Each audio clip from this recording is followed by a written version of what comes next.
The moment I realized my own sister was ashamed of me was like a wrench to the gut, worse than any plumbing disaster I had ever faced. After 10 years of raising Caroline, paying her college tuition, and now funding her expensive law school education, I discovered she had excluded me from Christmas celebrations because my blue-collar job embarrassed her. Shaun, I could not tell Tyler's family that my brother fixes toilets for a living, she said, with a grimace that made my heart sink. That night, I made the hardest decision of my life to cut off the law school money I had been providing her. Before I tell you what happened next, drop a comment letting me know where you are watching from, and hit that like and subscribe button if you have ever had to make a tough decision about toxic family members in your life. To understand how deeply my sister's betrayal cut, you need to know our history. I am Shaun, 32 years old now, but my life took an unexpected turn when I was 22. Our parents died in a car accident, leaving me to become the guardian of my 14-year-old sister, Caroline. Before the accident, I had been studying business at a state university, working part-time to help with expenses. Our father ran a small but respected plumbing business, something he had built from scratch over 20 years. When the accident happened, I faced an impossible choice: continue my education or take over Dad's business to support myself and Caroline. The decision was painful but clear. I dropped out of college, took a crash course in plumbing from one of Dad's longtime employees, and stepped into my father's steel-toed boots. The first year was brutal. I worked 14-hour days learning the trade while trying to be both brother and parent to a traumatized teenage girl. We moved into our parents' house, which thankfully was paid off, giving us some financial stability. Your dad was one of the best plumbers in the county, Mr. Finley, Dad's former customer, told me during one of my first solo jobs. Big shoes to fill, son, but I can see you have his attention to detail. Comments like these kept me going during those early days. I poured everything into mastering the trade and growing the business. Within 3 years, I had expanded from just me to a crew of 4. 5 years in, we had 12 employees and a reputation for handling high-end residential and commercial projects. The business that had once barely kept us afloat was now thriving, with annual revenue exceeding $500,000. Throughout this time, Caroline and I had what I thought was a strong relationship. When she was younger, we were inseparable. On weekends, we would go fishing at the lake like Dad used to take us, or I would help her with science projects. She would proudly tell her friends, "My brother runs his own company," and introduce me at school events with a huge smile. I remember her 16th birthday when I surprised her with the laptop she wanted for her graphic design hobby. She hugged me so tight I could barely breathe, whispering, "You are the best brother ever, Shaun. I do not know what I would do without you." When Caroline graduated high school with honors, I felt like the proudest brother in the world. She had been accepted to several good colleges, including one prestigious private university that had always been her dream. The tuition was steep, nearly $62,000 for 4 years, not including room and board, but I was determined to give her the opportunities I had sacrificed. "Are you sure we can afford this?" she asked, when I told her she could accept the offer from her dream school. "I have been saving for this since I took over the business," I assured her. "Dad would have wanted you to go to the best school possible." What I did not tell her was that I had put off buying a house of my own, delayed upgrading our service trucks, and worked weekends to make it happen. It was worth it to see her thrive. The changes in Caroline began subtly during her sophomore year of college. She made friends with wealthier students, joined a prestigious sorority, and started dating guys from affluent families. Her calls home became less frequent, and when she did visit, she seemed uncomfortable when my employees stopped by the house. During her junior year, I noticed she had stopped wearing the company hoodie I had given her with our family business logo. When her new friends were around, she would introduce me vaguely as my brother Shaun, without mentioning what I did for a living. If someone asked directly, she would say, "He works in construction," technically true but deliberately vague. Still, I made excuses for her. She was finding her own identity mixing with different social circles. It was natural for her to want some separation from her hometown and family business. I continued supporting her financially, never once complaining about the sacrifices involved. When Caroline announced her intention to apply to law school, I supported her completely. We sat down to review finances, and I committed to covering her law school expenses too, including the student loans she had already taken out for undergrad. "Law school is expensive, Shaun," she warned me. "I know," I replied. "But the business is doing well. We can make it work." The truth was, covering an additional $90,000 for 3 years of law school would mean postponing my business expansion plans and continuing to live in our parents' old house rather than buying my own place. But seeing Caroline achieve her dreams felt like fulfilling my promise to our parents. "You are sure?" she asked, looking relieved when I nodded. "I promise I will pay you back someday when I am a successful attorney." I waved off her promise. "Just make Mom and Dad proud. That is all the payback I need." Little did I know then how dramatically our relationship would change, or how soon I would regret those words. The event that shattered our relationship happened last December, just 2 days before Christmas. Caroline and I had always spent the holidays together, even after she went to college. We had our traditions, decorating the tree with ornaments Mom had collected, making Dad's famous eggnog recipe, and exchanging one gift on Christmas Eve. So, when my phone buzzed with a text from Caroline saying she was changing our plans, I was surprised, but not immediately concerned. "Hey, Shaun, change of plans for Christmas. Going to spend it with Tyler's family this year. They invited me to their lake house. We'll catch up after the holidays." Tyler was her new boyfriend, a fellow law student from a wealthy family. They had been dating for about 3 months, and Caroline mentioned him frequently, always emphasizing his family connections and promising legal career. I replied, suggesting we could celebrate before or after she left for Tyler's family gathering. Her response was vague and noncommittal. "Super busy with finals and then packing. Let's plan something for January." I felt disappointed, but tried to be understanding. Caroline was 24, now building her own life. It made sense she would sometimes choose a boyfriend's family celebration over our quieter traditions. 2 days later, I was at the mall picking up some last-minute gifts for employees when I ran into Jessica, one of Caroline's close friends from law school. "Shaun, great to see you," Jessica greeted me warmly. "Are you coming to Caroline's Christmas party tonight?" I have been looking forward to meeting more of her family. I stood there confused. "Christmas party?" Caroline told me she was going to her boyfriend's lake house for the holidays. Jessica's smile faltered. "Oh, that is next week. Tonight is her apartment party. She invited the whole study group and said she was having family too." She looked embarrassed, realizing she had revealed something I was not supposed to know. "Maybe it was supposed to be a surprise for you."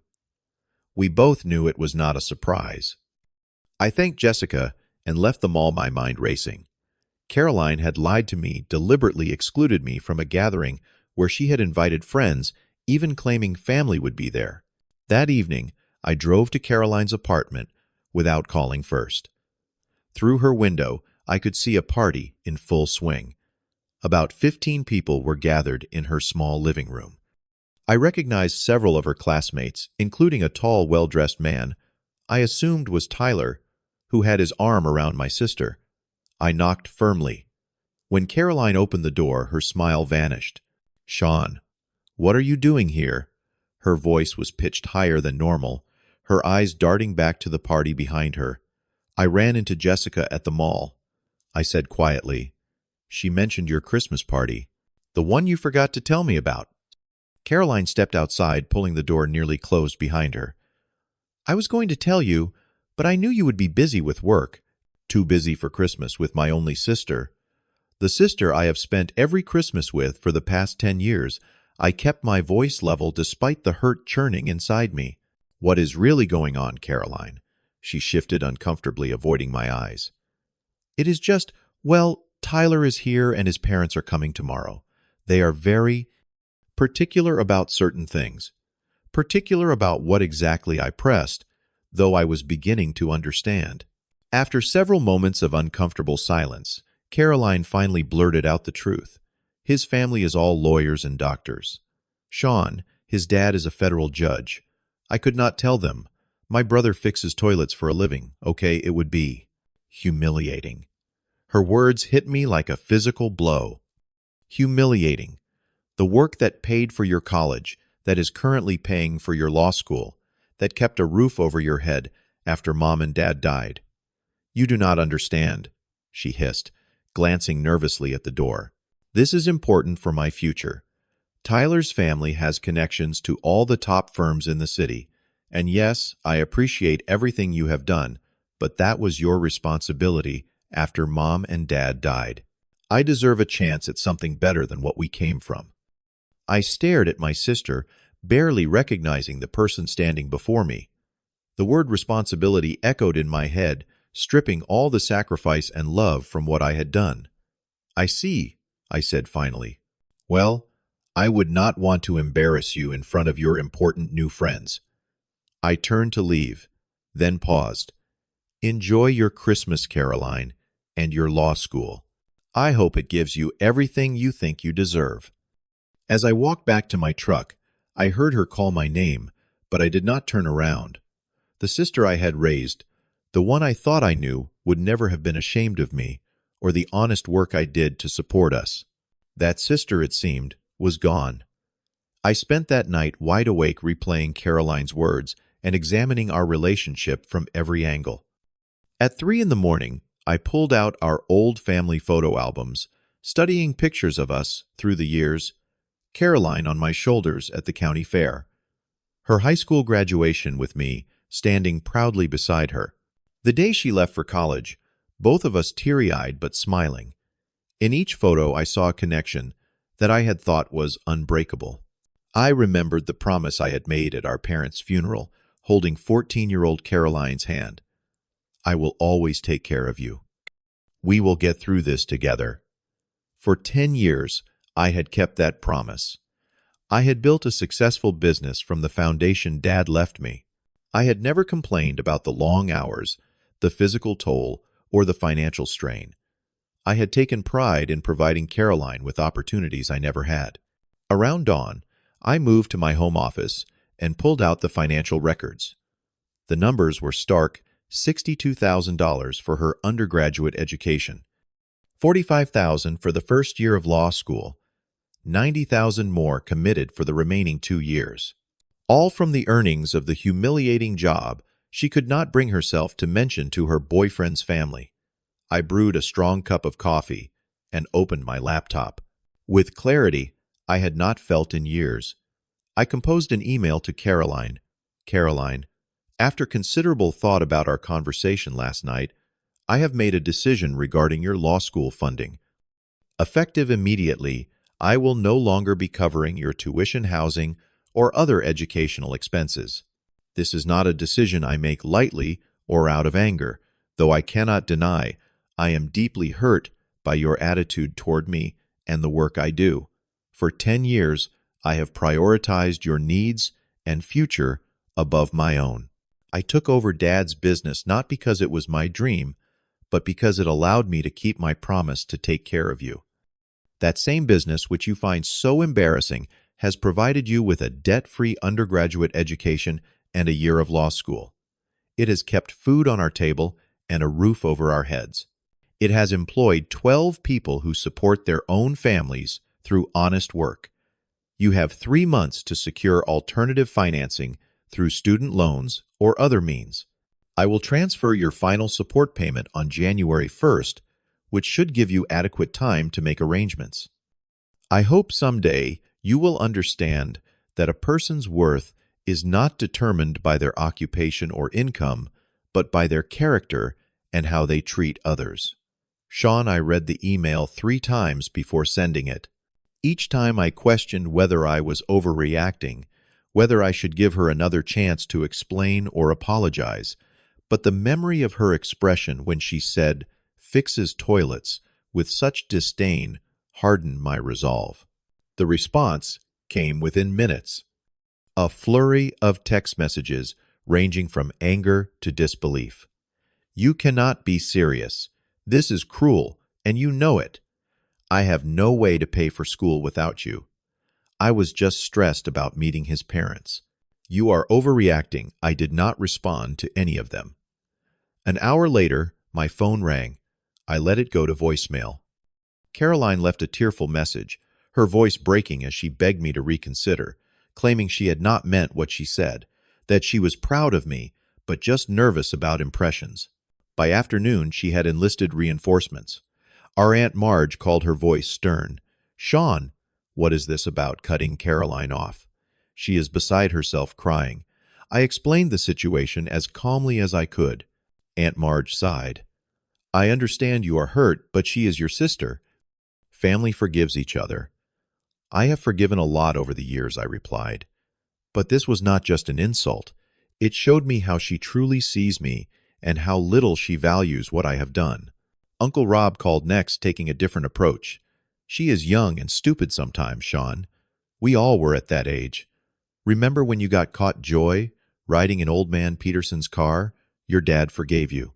Dad grounded me for a month and made me work off the damage. I reminded him. Actions had consequences. That is what I learned. Not all family members took Caroline's side. My cousin Ryan, who worked construction, called to offer support. She has gotten too big for her britches, he said bluntly.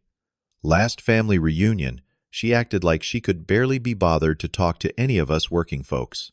Kept dropping names of law firms and judges, like we should be impressed. The final confrontation came 3 days after Christmas, when Tyler himself appeared at my office.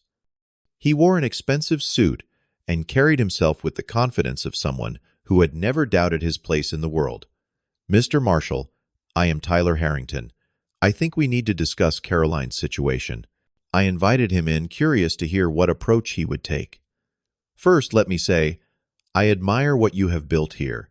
He began, glancing around my modest office with the practiced diplomacy of a politician. "Small businesses are the backbone of the economy." "Thank you," I replied, waiting for the other shoe to drop. "About Caroline's tuition. I understand there has been a misunderstanding. Caroline speaks very highly of you, Mr. Marshall. She is devastated by this rift. Is that why she hid my occupation from your family? Because she speaks so highly of me?" Tyler shifted uncomfortably. "People can be judgmental about certain professions. I am sure you understand the pressure Caroline feels in the legal community. Appearances matter. In my profession, what matters is whether the job gets done right, whether water flows where it should and not where it should not. Pretty simple." His smile tightened. "Of course, very admirable. Look, I came here to propose a solution. My family has connections at several banks. We could arrange a loan for Caroline at a very reasonable rate. You could even be a cosigner if you want to help, without directly paying." I stood up, signaling the end of our conversation. "Let me be clear. This is not about whether I can afford to help Caroline. This is about respect. She needs to learn that actions have consequences, and that includes how you treat people who have supported you." As I showed him out, Tyler made one last attempt. "She really loves you, you know. She talks about how you practically raised her." "Practically," I echoed. There was nothing practical about it. I gave up my education, my savings, and 10 years of my life to make sure she had every opportunity. Tell her that love includes honesty and gratitude, not shame and secrets. After he left, I sat alone in my office, wondering if I had made the right decision. The hurt was still raw, but beneath it was something else, a sense of having reclaimed something important for myself. In the months that followed, my decision to cut off Caroline's law school funding, my life changed in unexpected ways. Without the financial burden of her education, I was finally able to pursue opportunities I had postponed for years. I expanded my business, adding water damage restoration services that complemented our existing plumbing work. This strategic addition increased our revenue by 30% in just 6 months. I hired 4 more employees, including 2 recently graduated trade school students who showed exceptional promise. With my improved financial situation, I finally purchased my own home, a modest 3-bedroom house with a large garage I could use as a workshop. After 10 years of living in our parents' house, surrounded by memories and responsibilities, having my own space felt like a fresh start. Perhaps the most significant change was in my personal life. I met Sarah, an architect who contracted our company for a renovation project. Unlike Caroline's law school friends, Sarah appreciated craftsmanship and understood the value of skilled trade work. She often commented on the precision and problem-solving abilities my job required. "You know what you do is incredibly complex," she told me, after watching me diagnose a particularly tricky plumbing issue in an historic building. "People think plumbing is just unclogging toilets, but you are applying physics materials, science, and engineering principles every day." Her words healed something in me that Caroline had damaged. With Sarah, I never felt I needed to apologize for or hide my profession. She introduced me proudly to her colleagues as Shaun, who owns Marshall Plumbing and Restoration. My confidence in my career grew in other ways, too. When the local trade school invited me to speak to students about entrepreneurship in the trades, I accepted immediately. Standing before a room of young people, many from backgrounds similar to mine, I shared my journey from reluctant plumber to successful business owner. There is dignity in creating and fixing things that people need every day, I told them. And there is financial success, too. My company grosses over $500,000 annually, allows me to employ 16 people with good wages and benefits, and gives me the freedom to determine my own future. After the talk, I established a scholarship and apprenticeship program for students from disadvantaged backgrounds. The first recipient was a young woman whose father had died, leaving her to help support her mother and younger siblings. Her determination reminded me of myself at that age. Through family members, I occasionally heard news about Caroline. She had taken a leave of absence from law school, unable to secure enough loan funding to continue without my support. Tyler had ended their relationship shortly after apparently losing interest once the reality of her financial situation became clear. Last I heard, she was working as a paralegal at a small law firm, trying to save money while maintaining connections in the legal world. Part of me felt guilty about her struggles, but a larger part recognized that this was perhaps the first time she had faced genuine consequences for her actions and attitudes. Sarah asked me once if I would ever consider reconciling with Caroline. We were having dinner on my new deck, watching the sunset after a long workday. "Do you miss her?" Sarah asked gently. I thought about it honestly before answering. I miss who I thought she was. I miss the sister who used to be proud of me, who understood what family really means. "People can change," Sarah suggested. "Sometimes hitting bottom makes you reevaluate everything." Maybe I conceded. But any reconciliation would have to start with genuine respect, not just needing my money again. As if the universe heard this conversation, the very next week brought an unexpected development in the Caroline situation.